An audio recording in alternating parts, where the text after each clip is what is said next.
You know, stop using the ways that the colonizers explained and the way that the colonizers portrayed how the world works. Because, of course, everything that they said was always and only said for the purpose of maintaining their position, maintaining their advantage, and for the purpose of delegitimizing and dehumanizing and invalidating us. They've always been in the rationale creation business. In fact, that's just about the only thing that they ever did create, if we're being honest. Because everything that they have was actually taken, was actually stolen, was actually pillaged or plagiarized from other people, from other nations. So in fact, what they created was just the rationale or the justification for doing that, for doing all that theft. And that pervades all of their intellectual frameworks. Even before the West went secular, even before they went atheist, they were this way, and that's the way they did things. They didn't use religion for justice, they only used religion for justification. Now, many times I've always brought for you commentaries by Shahid Bolsen talking about the way the global geopolitics is being shaped and the power structures are keeping changing day and night. And I think he has always been very on point, especially when it comes to understanding the declining power of America, the United States. Because if you look at the powers that exist today, United States is crumbling at a very fast rate, and the controllers of the global power structures are also realizing that the hegemony that America has exerted over other countries over the years has come of age, and other countries are getting tired of it. And that is why we have President Trump, who is always focusing on America first, not looking at the America's global agenda. He's only focused on ensuring that America is put in a place where they can also compete with other countries, because it has been a lie sold over the years that America is the leading economy, America is a superpower, yet we have very, very many different countries with much more power and much more economic prowess that America cannot even reach. So in today's video, I'm going to talk about a clip by Shahid Bolsen again, his commentary, talking about why we must reject the Western thought, Western metrics, and Western madness. He's talking about why the thoughts and the structures that were developed by the Western nations were not created to really make the world better. It was meant to make them achieve what they wanted. They wanted to really exploit other parts of the world, the global south, Africa, and ensure that they remain at the pedestal.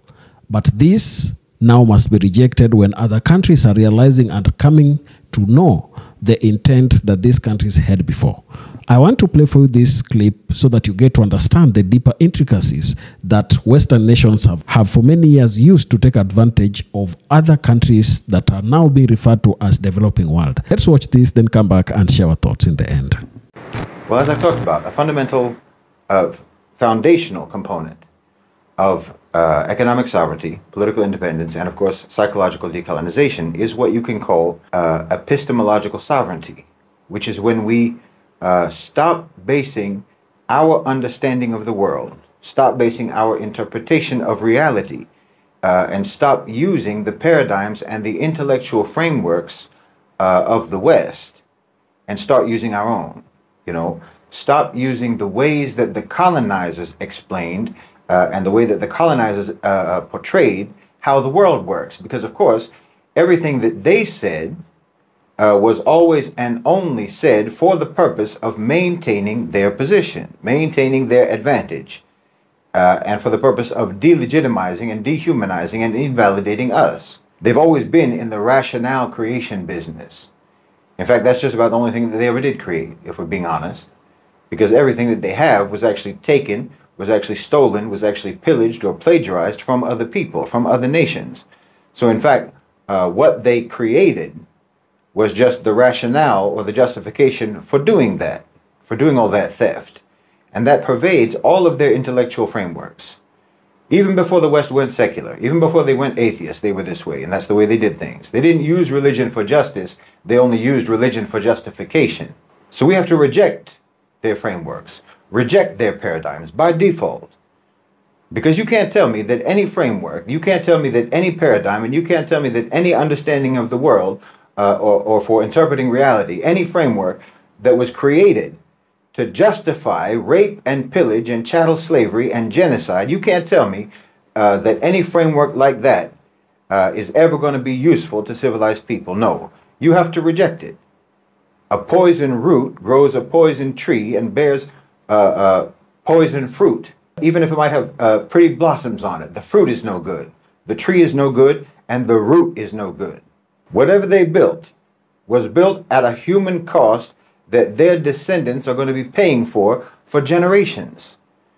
Like I've said before, yes, you have your technology in the West, and we all use it. But good Lord, we have the right to use it. We have more right to use it than you do, in fact. We have the right to use it because it was all developed with our resources, with our minerals, with our metals, with our energy, with our blood and our sweat and our tears.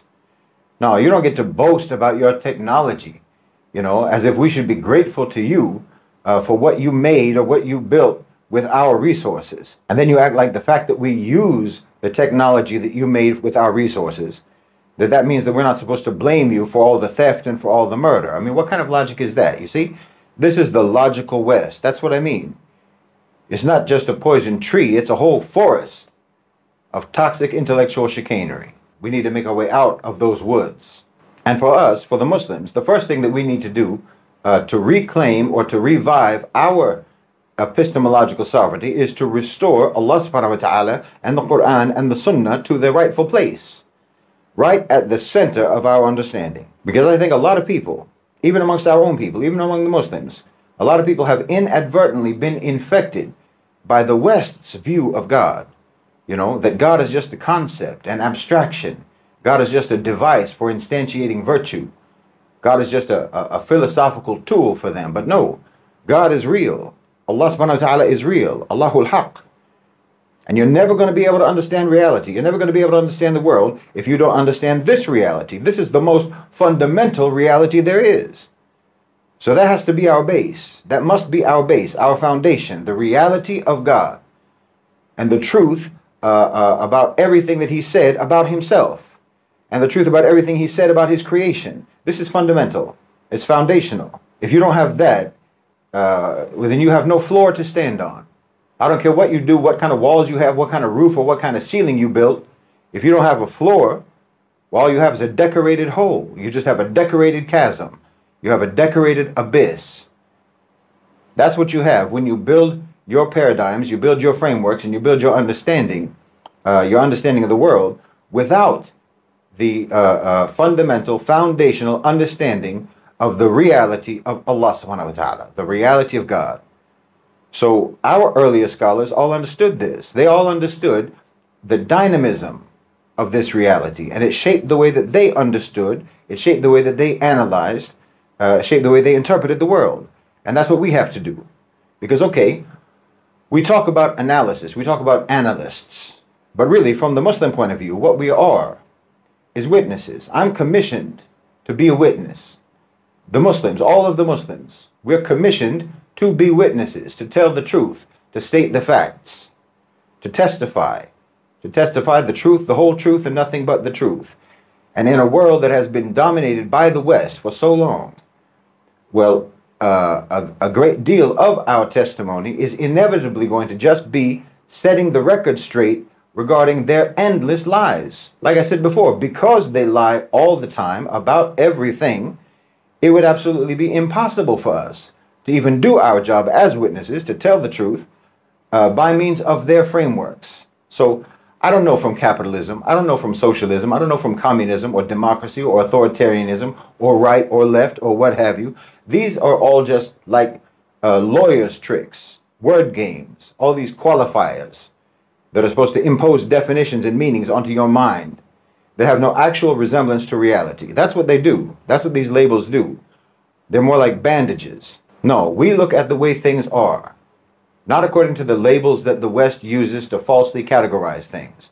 Because America is not democratic and China is not communist. So get out of here with that foolishness. You know, we look at how things operate in the real world, how they operate in real life, and we testify to that. We bear witness to what is really going on, regardless of who is doing it or what they're calling it. I mean, you can call that analysis if you want to, but it's actually nothing more than just bearing witness to reality. That's all we're doing. And again, that's why, all of this is why, at Middle Nation, we have developed and we are developing our own tools for discerning things, for discerning reality, like relative power dynamics, like strategic probabilities, like assessing the real impact of current events on the Muslim world, or like measuring and quantifying trends of instability in the West and so on, without relying solely on the metrics that are used by Western political scientists or Western economists or Western geopolitical analysts. Because we understand that some of the metrics that they use don't actually matter the way they say they do, and also that there are things that matter a great deal that they completely leave out in their analysis. They don't even include it in their metrics. Because, for example, we understand that whatever incurs the wrath of Allah subhanahu wa ta'ala, that's not sustainable. We know that you might, or a state might, or any other powerful actor might, implement or impose a policy that gives them dominance and it gives them success in the short term, but it's immoral and it's unjust. So we know that it has no long-term viability, because that's the sunnah of Allah subhanahu wa ta'ala. And the sunnah of Allah is a real factor that can never be excluded from your evaluations or from your analysis. I mean, part of our job is to understand, is to identify and understand and explain how Allah subhanahu wa ta'ala is operating in the world in the current age, how His sunnah is operating in the current age. No, you can't exclude Allah subhanahu wa ta'ala from your analysis. That's the biggest, most important factor that most Westerners do not include in their assessments, do not include in their forecasts or their analysis. And that means even the best of them are always going to be superficial. They're literally leaving out the most important operative power in the world. You know, in their atheistic secular terms, it would be like analyzing global affairs without factoring in America, you know, acting like the United States doesn't exist, or acting like the United States has no influence over anything that happens on Earth. Well, as absurd as that would sound to them, it sounds even more absurd to us that they do not factor in the reality of God. And of course, we know that they will completely disapprove of this approach. Obviously, we know that. And they feel that they are entitled to have their disapproval matter to us. So you see, they remain completely stubborn as ever in their deeply ingrained sense of superiority, even though observably their approach to the world has left their societies in a state of chaos, a chaos of lies and delusion and moral anarchy and racism and sexism and gross inequality. They've literally left hundreds of millions of victims in the wake of their so-called superior, enlightened civilization. And even though we could see ahead of time what's happening to them at Middle Nation, we could see ahead of time what's happening to them. And we can see where it's going, and we can see why it's going that way. But not only could they not see it coming, they can't even understand it right now while it's happening to them. They can't even understand what is happening to them now or why. So their disapproving of our approach only validates our approach. I don't think you can imagine a greater source, actually, of legitimization than the disapproval of thugs and criminals and savages and the insane. Because that's what they are. So their approval or their disapproval is the same to us. They're both equally irrelevant. It doesn't matter. Approve or disapprove. They will disapprove of our approach, despite the fact that prediction after prediction after prediction made on Middle Nation using our approach has been proven accurate. While they make their analyses, the way they make their analyses is just like the person that's described in the Quran, you know, who's in the darkness and only takes a step when the lightning flashes. And there's just this brief moment of light, and then they take a step, and then they're in the dark again. I mean, that's the way that they make their analysis, moment to moment, without ever actually understanding the real, what you could call macro trajectories. They operate on a micro level, on a superficial level, you know. They're like someone who could tell you, you know, could look at a table. They could look at a table and see all the dishes that are spread out on the table, tell you all the foods. They can tell you what all of those foods are, but they can't tell you how they taste. They can't tell you if the foods are even real or not, to be honest. They can't tell if those foods are real or made of wax or made of plastic. But if we're just going to go with that analogy, then a Muslim analyst would not only be able to know which foods are real, they would know how they smell, they would know how they taste, and so on. They'd even know how many calories there are. Meaning, it's not a superficial analysis. It's not a surface level how things appear to be analysis. It's a how things are analysis. Because look, it's like Israel. For example, For example, for some reason, because of their frameworks, that's the reason, their flawed and deceitful frameworks, they'll say, until now, that Israel is powerful. You know, Israel is high tech. They have weapons. They're a democracy. They're this and they're that. All these ridiculous metrics, to them, it tells them that Israel is powerful. Because Israel can kill writ large, that means they're powerful. You see how deranged that is? A so-called country, a colonizer settler project, that is a chronic dependency, somehow, according to their metrics, is powerful. They're violent, and their violence equals power. That's the Western Enlightenment logic. If you're violent, you have the capacity for violence, then you're powerful. But the reality is that the only thing Israel even has left, in reality, is suicidal ideological inertia. Zionism acting as a terminal pathology. Israel will continue if you call a death spiral continuing. They're not acting out of strength. They're acting out of sheer panic. Panic about their impending irrelevance.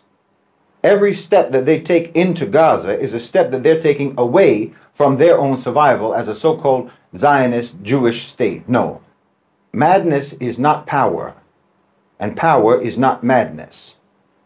But I totally understand why the West wouldn't know the difference. Look, Israel's power was always completely dependent on their strategic utility to America. But now America itself has a severely downgraded strategic utility to the owners and controllers of global financialized capital.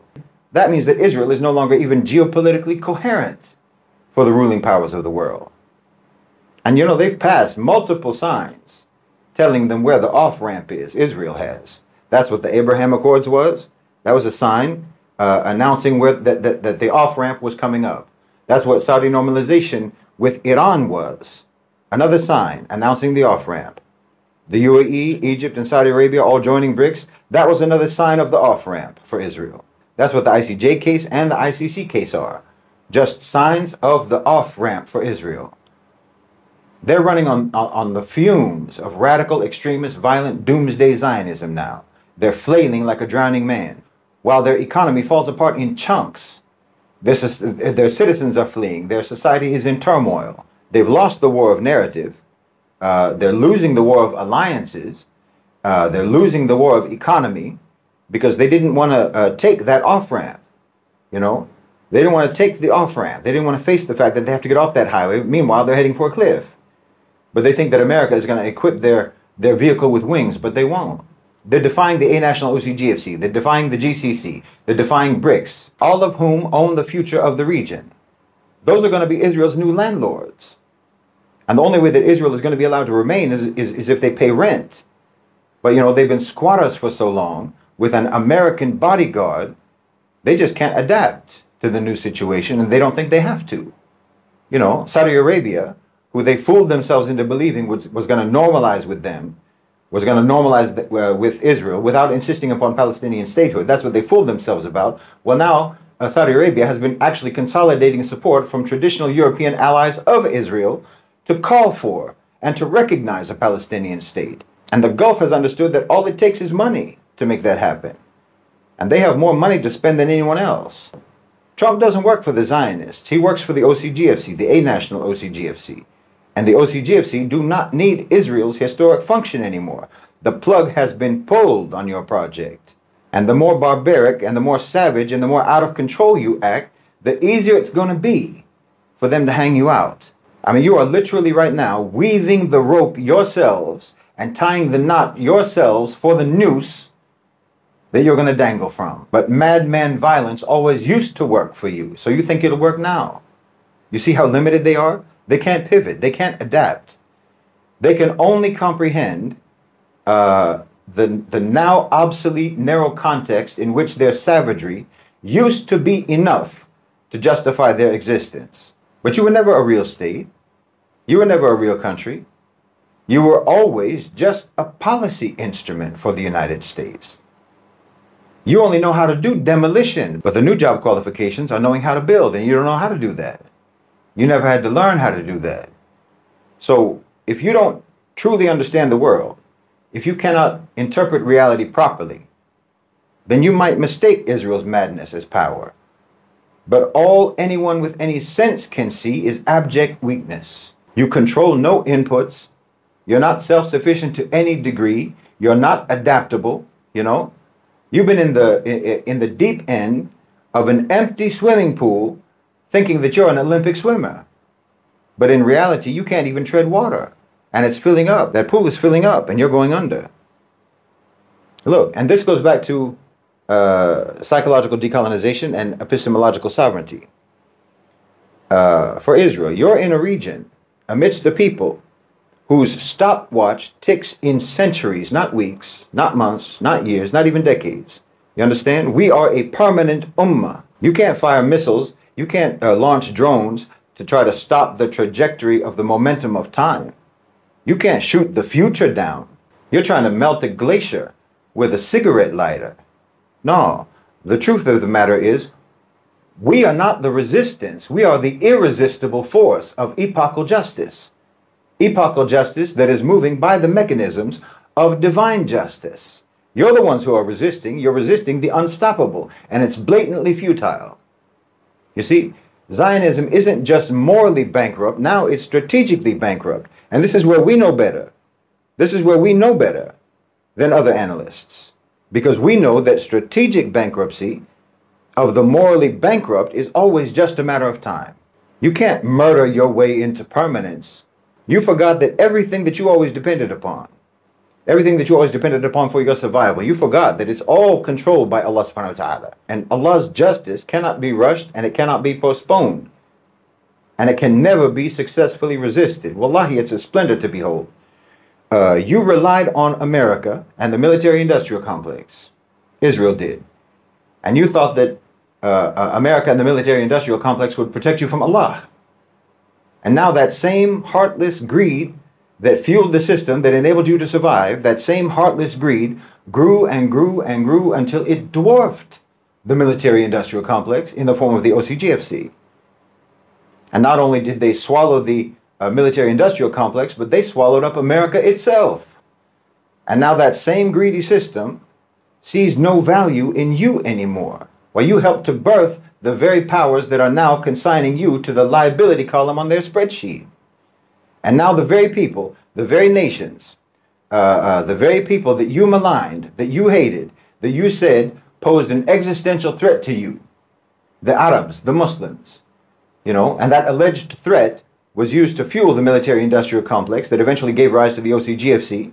Now those very people, those very nations, the Arabs, the Muslims, those very people are the ones with whom the OCGFC want to have as partners instead of you.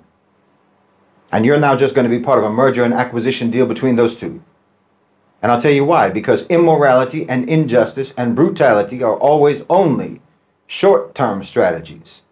You're like a geopolitical day trader, but we're long-term investors. So if you have a proper Islamic understanding when you look at the world, then you would know that Israel, from the beginning, was only ever going to be a blip in our history. All of Western so-called civilization, all of Western so-called civilization's dominance is a historical anomaly. No one with any sense ever thought otherwise. And here you can take sense as a synonym for Iman. Because if you have Iman, then you should have sense. And if you have sense, then you should have Iman. And no one with any Iman and no one with any sense could have ever believed that the West, much less Israel, could ever sustain their position in the long term. Not by the way that they were acting. Because wrongdoing is nothing but a prelude to punishment and humiliation. It works like that in the lives of individuals, and it works like that in the lives of nations, in the lives of civilizations. Because that is the sunnah of Allah subhanahu wa ta'ala. And all politics, all economics, all international relations, all geopolitics are subject to that reality. Welcome back again. I think you've heard what Shahid Bolsen has just said in that clip, and that was such a very, very well thought out commentary. He's really highlighted some of the sins that Western nations have committed towards other countries, and they are guilty as charged, because if you look at the kind of exploitation in terms of technology and everything that comes with it, they have used our resources to develop their countries, yet they don't want to really give other nations space to really make decisions on where their people or their future generations should go. So that is an apt analysis of what the current situation is in the world. In his commentary titled "Why We Reject Western Thought, Metrics and Madness," Shahid Bolsen critiques Western civilization, arguing that its decline is not a collapse, but a transformation into a new form of control dominated by private power sector. He contends that this shift is often misunderstood by Muslims and the global South, who may perceive the weakening of Western state powers as an opportunity for liberation. However, Bolsen warns that the real power now lies with multinational corporations and private entities, which continue to exert significant influence over global affairs, including in the global South.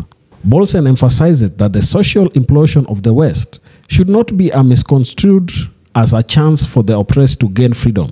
Instead, he highlights that the same private sector forces that have taken over Western societies are poised to extend their control over other regions. He argues that the decline of Western state power does not equate to the emergence of a multipolar world, but rather signifies a unipolar world dominated by corporate interests. To counter this, Bolsen advocates for a clear understanding of the real power structures in place, enabling the development of effective strategies to confront them. In the context of current global shifts in geopolitical power, Bolsen's insight suggests that nations in the global South should be cautious in interpreting the West's decline. He urges these countries to recognize the pervasive influence of private sector entities and to avoid falling under their control. By acknowledging the true nature of power dynamics, the global South can work towards genuine independence and develop strategies that resist the encroachment of corporate dominance. Ultimately, Bolsen's commentary serves as a call to action for the global South to critically assess the changing landscape of global power. He encourages a rejection of Western metrics and ideologies that perpetuate control and exploitation. By fostering a deep understanding of the current power structures and their implications, nations can strive for authentic autonomy and resist the spread of corporate hegemony. I think that is quite self-explanatory.